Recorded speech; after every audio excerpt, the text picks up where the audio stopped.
ঢাকার আকাশ আজ অস্থায়ীভাবে আংশিক মেঘলা থাকতে পারে বলে জানিয়েছে আবহাওয়া অধিদপ্তর।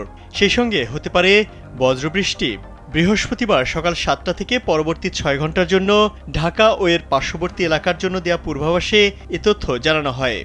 পূর্বাভাসে বলা হয়, ঢাকার আকাশ আজ আংশিক মেঘলা হতে অস্থায়ীভাবে মেঘলা থাকতে পারে। সেই সঙ্গে হতে পারে বজ্রবৃষ্টি। এছাড়া দিনের তাপমাত্রা সামান্য হ্রাস পেতে পারে। এ সময় দক্ষিণ বা দক্ষিণ পূর্ব দিক থেকে ঘন্টায় ১০ থেকে ১৫ কিলোমিটার বেগে বাতাস প্রবাহিত হতে পারে।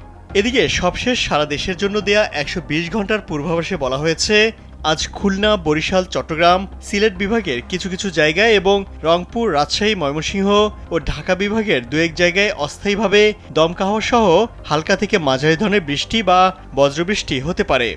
সেই সঙ্গে সারা দেশের কোথাও কোথাও মাঝারি ধরনের ভারী বর্ষণ হতে পারে। সারা দেশে দিনের তাপমাত্রা প্রায় অপরিবর্তিত থাকতে পারে এবং রাতের তাপমাত্রা সামান্য বাড়তে পারে।